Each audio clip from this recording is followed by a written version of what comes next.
Seperti biasa sebelum kita tutup sama-sama kita mendengarkan pembacaan kitab Al-Mawa'idul Usturiyah. Bismillahirrahmanirrahim. Alhamdulillahirabbil alamin.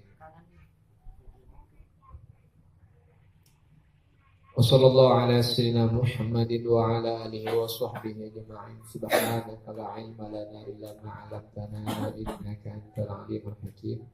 Wala haula wala quwwata illa billahil aliyyil azim. Rabbi shrah li sadri wa yassir li amri wahlul 'uqdatam min lisani yafqahu qawli. Astaghfirullahaladzim, astaghfirullahaladzim, astaghfirullahaladzim.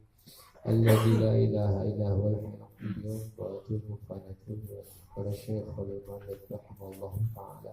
Nafa'ana Allah bi'ulumihi fid dharain. Amin. Al-hadits at-tasir. Kemarin ya masih bahagian daripada hadis yang ke-9 yang menceritakan tentang kemarin Allah itu kemarin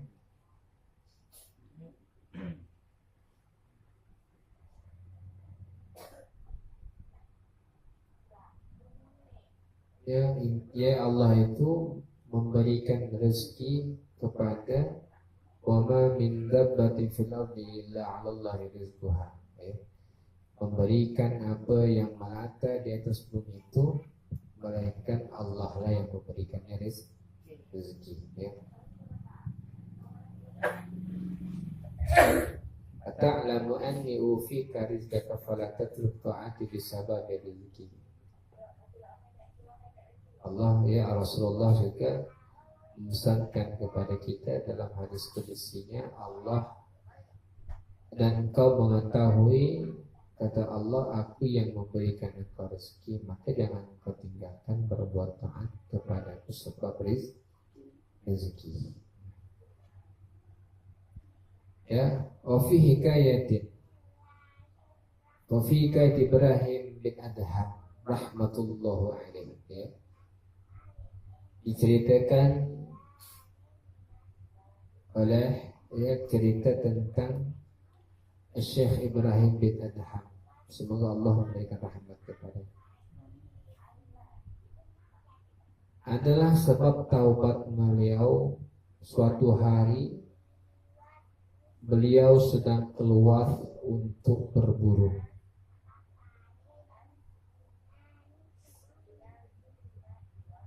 Ketika itu setelah berburu beliau sedang beristirahat membentangkan tikarnya ya'kul ta'am supaya makan siang atau pas istirahat setelah berburu beliau bentangkan tikar ya. Macam kita lah pergi mancing sudah selesai makan dia udah ketahuan bentang tikar. Ini beliau ini termasuk orang yang kaya raya. Orang yang kaya raya. Kan kalau kita nonton film-film kerajaan gitu kan,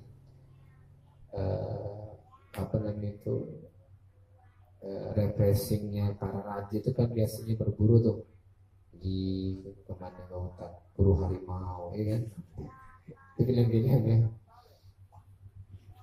Nah ketika itu beliau istirahat dibentangkannya tikar tadi untuk makan di atas tikar tersebut. Maka ketika itu datanglah seekor gagak ya. Dan gagak tadi mengambil sepotong roti yang ada tadi di atas tikar makanan tadi ya. Sehingga dia pun pergi membawa sepotong roti tadi. Jadi pasti bentang makan datang gagak ya ada roti tadi diambil sama gagak tadi. Jadi gagak ini adalah hewan yang paling cerdas ya. Gagak itu hewan yang paling cerdas. Maka waktu Habil dan Qabil itu yang bersengketa ketika meninggal salah satunya Allah mengutus burung gagak ya. Di situ Allah memberikan contoh burung gagak tadi ini berkelahi juga meninggal satunya dikuburkan satunya lagi sehingga itulah awal kisahnya manusia meninggal baru dikuburkan Itu gagak yang memberikan contoh. Ya. Gagak itu hewan yang paling pintar. Hewan yang paling bodoh itu keledai. Apa? Keledai. Nah, itu paling bodoh keledai. Ya. Kalau dia masuk ke jalan misalnya di sini terperosok di lubang, besok dia lewat terperosok lagi tuh. Ya. Saking bodohnya tuh.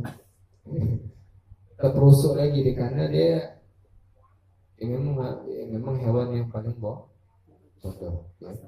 Jadi bukan kancil yang paling pintar, ya. Kancil itu cerita-cerita dongeng ya. Yang paling pintar itu adalah burung gagak, dan yang paling bodoh itu adalah ya keledai. Kedelai biji kacang ya. Saking bodohnya.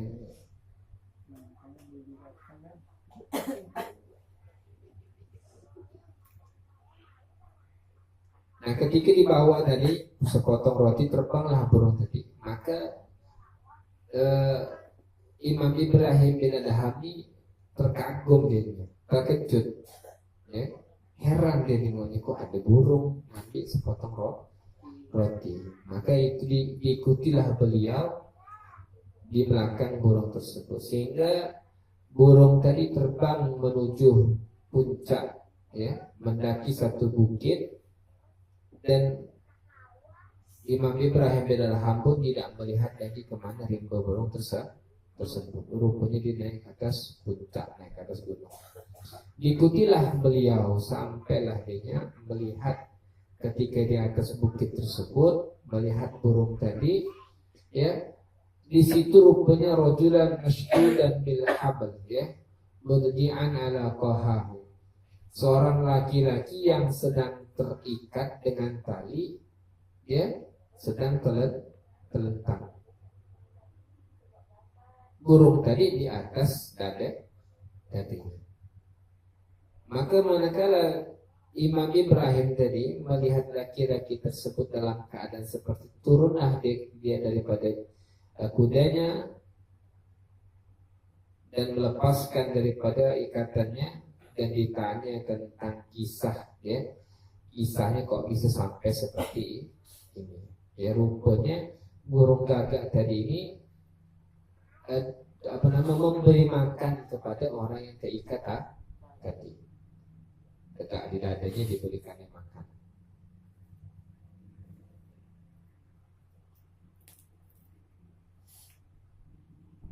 Jadi kok bisa seperti ini? Ceceknya lah maksudnya saya kan. Kok bisa seperti ini, ya? Maka faqala ar-rajul, menjawablah rajul tadi, laki-laki tadi, sesungguhnya ini kuntu tajiran fa khadani qata'at tariq.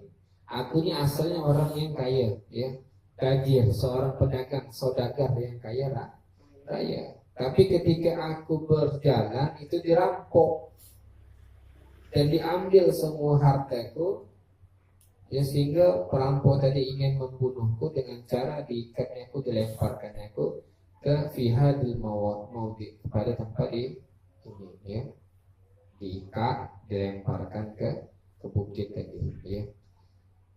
Kan zaman dulu banyak perampok dulu, ya. Perampok. Sehingga wasara lisama kaya kula yawmin yughra bil khabz wa yulsala sadri wa kasal khabri min qadihi wa yadfi qammi, ya. Aku ini sudah 7 hari di sini nih. Tiap harinya burung gagak ini datang membawa sepotong roti, ya. Dianya tegak duduk di atas dadaku, dipecah-pecahkannya dari roti tersebut, ya, diletakkannya ke mulut aku dengan paruh ini, ya. Berarti gagak ini yang memberi makan kepada orang tadi. Jadi gagak itu cerdas, ya. Ada tuh pernah nengok di sosial media, ya, burung gagak itu dia itu mau minum daripada bekas air di dalam botol. Jadi ditambah dia tadi itu air itu dengan kerikil tadi, masukkan kerikil, sehingga debit air itu naik ke atas, sehingga dia bisa minum. Itu cerdas gagak, ya. Nah gagaknya ngasih makan kepada laki-laki tadi. 7 hari sudah aku kasih makan sama gagak ini, ya. Wama tarakni Allah ja'in, aku tak ditinggalkan Allah dalam keadaan apa fitil kal ayam. 7 hari aku tak pernah merasa lapar. Allah selalu memberikan rezeki melalui gagak tadi ini yang memberikan aku rezeki. Sehingga ya Imam Ibrahim Adham tadi pun membawa pulang kaum muda tadi, dibukalah daripada ikatannya, dibawalah dia wa nazala fi wa kana nazala fi turun ya ila mawdihi alladhi kana nazala fi, ya kepada tempat yang awal daripada itu turun, tempat peristirahatan tadi. Dan dia pun bertaubat kepada Allah Subhanahu wa ta'ala dan kembali kepada Allah Subhanahu wa ta'ala. Wa naza'a thiyabahul fakhira wa layba bisa sufya, dan dia pun melepaskan jubahnya, ya thiyabul fakhira, baju kebesarannya, ya. Jadi beliau ini orang yang kaya raya, termasuk daripada raja. Dia bertaubat kepada Allah Subhanahu wa ta'ala. Hartanya tadi dia melalaikan dia, ya, artinya tak dapat perasaan dia hartanya dia yang paling hebat, tapi rupanya rezeki sudah diatur oleh Allah Subhanahu wa ta'ala. Tidak sebegitunya mencari rezeki, ya, karena dari cerita tadi ini dapat hikmahnya, ya, orang itu macam mana pun, walaupun dalam keadaan terikat, kalau masih ada rezeki dari Allah, bahkan burung pun ya Allah kirimkan untuk memberi makan kepada orang tersebut. Dan ketika itu dibalik, dia memerdekakan hamba-hambanya, dia menginfakkan seluruh harta yang dia punya, ya, dan dia pun mengambil sepotong tongkat dan dianya bertekad untuk menuju kota Mekah. Bila zat tanpa ada bawa bekal, wala rahalah, dan dia juga rahilah, dan dia tidak pakai kendaraan, berjalan kaki, dan dia bertawakal kepada Allah Subhanahu wa ta'ala, dan dia tidak mempedulikan bekalnya, ya, pokoknya kosong aja dia. Ingin bertobat menuju Mekah, kosong dalam keadaan semua hartanya ditanggalkannya, ya, dia berjalan kaki menuju Mekah. Walam yabqi ja'ian hatta wasala al-Ka'bah. Dia tidak pernah, ya, kenyang, artinya dia selalu merasa lapar sehingga sampai dia ke Ka'bah. Wa syakara Allah ta'ala ketika sampai di situ, ya, dia pun bersyukur kepada Allah Subhanahu wa ta'ala. Maka dia berkata, wa may yatawakkal 'ala Allah fa huwa hasbuh. Ini ayat 1000 dinar tadi. Barang siapa ini sebenarnya ayat Al-Qur'an ini. Barang siapa yang bertawakal kepada Allah, berserah diri kepada Allah, fa huwa hasbuh, maka itu cukup baginya. Innallaha balighun amri, sesungguhnya Allah, ya, maha menyampaikan perkaranya. Qad ja'alallahu likulli syai'in qadra, sungguh Allah telah menjadikan setiap sesuatu itu qadra, takdirnya masing-masing, kadar ukurannya masing-masing. Ya, jadi balik-balik kemarin diceritakan bahwa rezeki itu telah diatur oleh Allah Subhanahu wa ta'ala. Jangan pula kita mendengar rezeki yang Allah berikan dari kemegahan membuat kita lalai kepada Allah Subhanahu wa ta'ala, ya. Jadi macam mana pun orang itu kalau sudah dia ditakdirkan jadi orang kaya, tetap jadi orang kaya, ya. Ditakdirkan menjadi orang miskin, tetap menjadi orang miskin. Ya, ada juga cerita, ya, diceritakan oleh guru-guru kita. Orang ini dia itu pengen beribadah kepada Allah, ya, berkhalwatlah ceritanya, menyepi dalam satu tempat. Jadi dia berpikir macam mana supaya aku ini bisa beribadah kepada Allah Subhanahu wa ta'ala, ya. Dia punya orang kaya sehingga semua hartanya tadi, ya, itu disedekahkannya kepada orang lain, saudara, ya. Aku sibuk dengan dunia dia, ya. Punya bangsal kayu buat aku sibuk di dunia. Lupa lagi mengajar, lupa lagi berpikir. punya kebun juga menyibukkan aku dengan dunia. Sayyidina Umar itu ya, itu punya kebun itu jauh daripada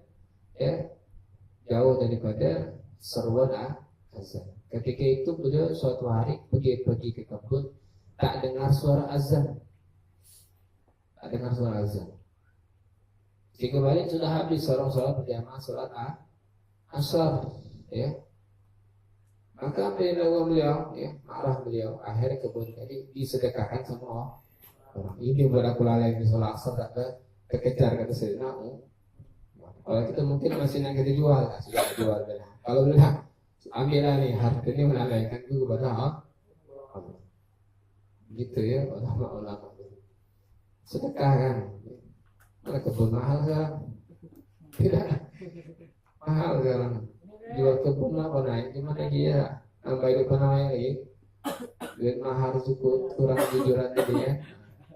Sian kalau dijual ini bukan dijual disedekahkan. Bisa dimau. Jadi orang ini disedekahkan dia, ya. Sudahlah ini sibuk dengan.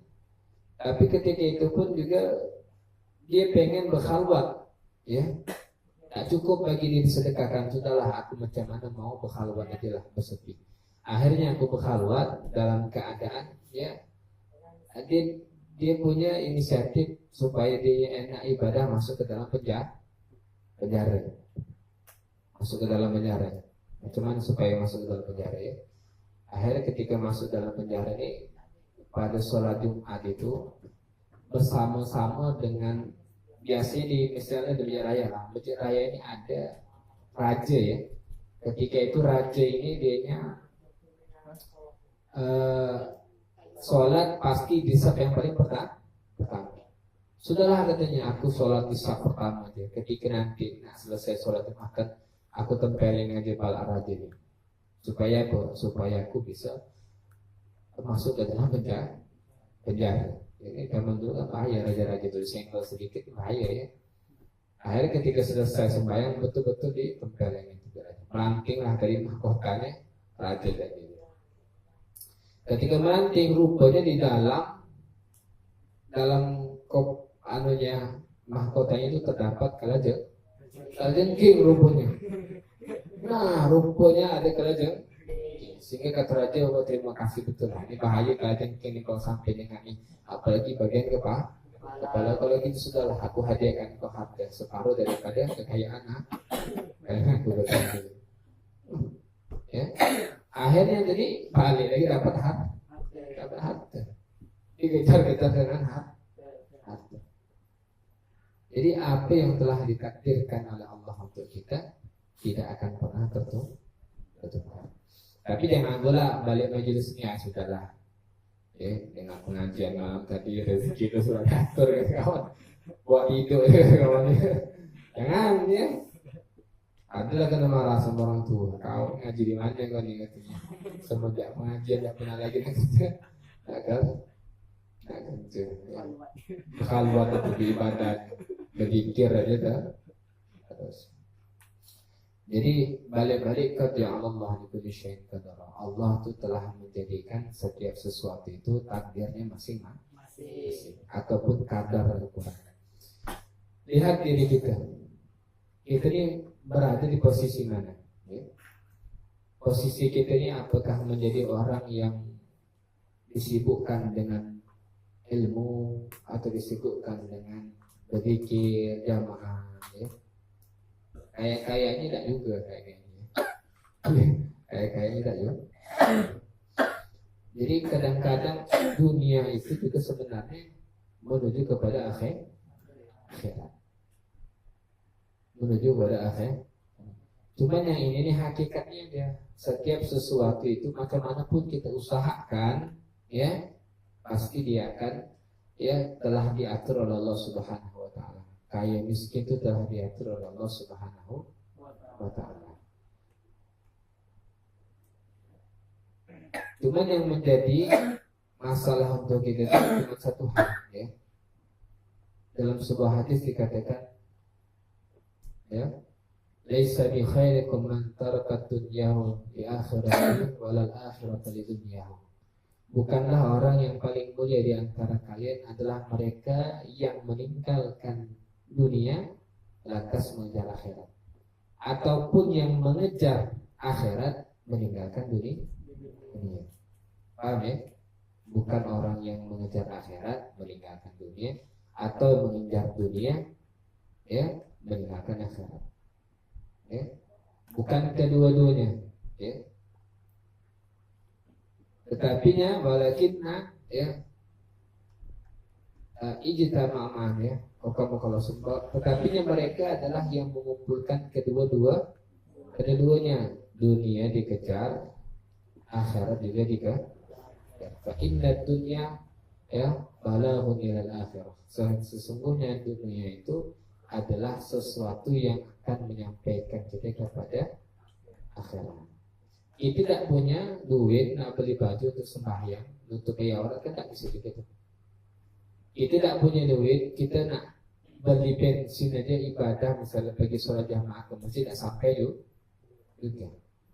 Nah dunia ini sebenarnya adalah fasilitas kita untuk menuju akhirat.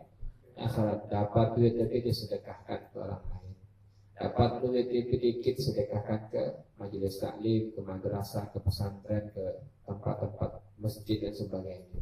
Ya. Tapi ujungnya kata Rasulullah, wala takunu kallan 'alan nas. Intinya jangan menjadi beban bagi manusia yang lain. Itu aja intinya. Kerja supaya jangan menjadi beban orang lain. Ini ibadah terus. Cuma minta duit terus semua tuh. Ya kan? Aku nak pergi pergi majelis kan. Di mana? Itu di Sabah, di seberang Sabah sana. Cuma duit ongkosnya 100.000. Wah, ya. Kan nyusahin juga orang tua. Aku nak pergi ke zikiran nih. Di mana? Itu di seberang pulau di Jakarta ada kawan. Ongkosnya 1 juta. Sibuk orang tuanya di mana? Ongkosnya pada makan dia susah. Ya. Jadi kapasitasnya di mana? Ya, batasannya di mana? Ketika kita sudah menyusahi orang lain, maka itu sudah tidak diperbolehkan dalam agama. Kita nak berzikir, nak majelis taklim, kita nak apa silahkan, tapi jangan menyusahkan orang lain. Ya. Apa ya? Ikut jamaah tak apa-apa. Keluar sana, keluar sini tak apa-apa. Terserah sampai ke Pakistan saja. Yang penting jangan menyusahkan orang lain. Kalau banyak duitnya, kebun sawitnya misalnya sudah ada 20 hektar, ya kan sudah lebih-lebih duit itu nak pergi kemana pun terserah karena biayanya berdiri sendiri. Ini anak aja masih terbengkalai di rumah ya. Maka kita harus menjadi orang yang tahu batasan. Batasannya mana? Wala takunu kallan 'alan nas. Jangan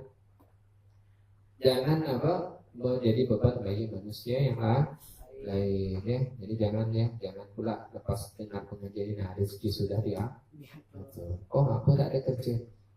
Gampang mak rezeki itu Allah sudah mengatur. Ya tunggu ya nanti ada hujan duit ya. Ada rezekinya dah.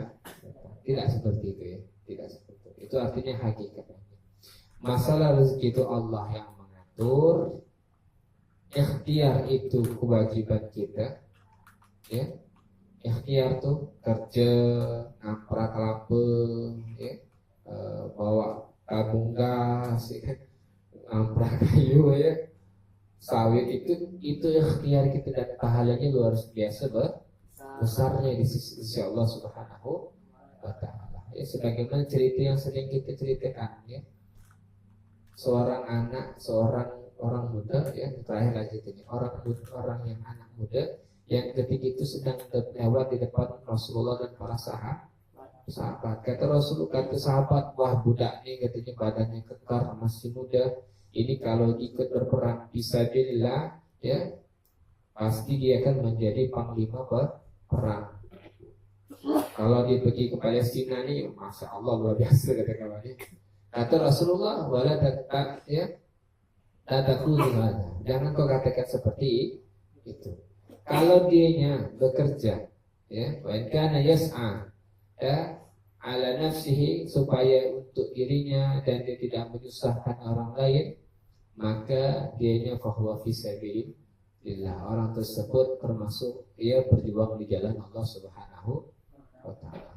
Kalau dianya bekerja dan supaya menafkahi kedua orang tuanya yang sudah renta, yang tidak bisa lagi bekerja, dan sehingga dia memberikan nafkah kepada keluarganya, maka dia juga fahuwa fi sabilillah, ya. Wa in kana yas'a ala tafakhuran wa takatsuran fahuwa fi sabilillah syaitan. Tapi kalau dia kerjanya tadi supaya dia mengumpulkan harta, berbangga-bangga dengan orang lain, baru itu tak bagus, kata Rasulullah. Fahuwa fi sabilillah syaitan. Itulah termasuk orang yang berjalan di jalan syaitan, ya. Jadi kerja itu juga merupakan pahala yang besar di sisi Allah Subhanahu wa ta'ala. Minad dunubi dunub la yukaffirul hamma illa bi talabil ma'asyati. Daripada dosa-dosa itu ada satu dosa yang dapat dileburkan hanya dengan cara susahnya orang untuk mencari nafkah, ya. Jadi niatkan kerja itu ibadah. Jangan niatkan kerja itu supaya jadi orang sukses, disombong dengan orang lain, ya kan? Itu sangat tidak diperbolehkan dalam agama Islam. Semoga kita orang yang dijagakan rezekinya dengan rezeki yang halal, ya, diberikan pekerjaan yang halal, ya, dan diberikan oleh Allah Subhanahu wa taala keberkahan dalam apa yang kita miliki dalam hidup ini. Amin Allahumma amin. Al haditsul ashir, ya, fi Kalib bin Jazim radhiyallahu ta'ala anhu, wallahu a'lam.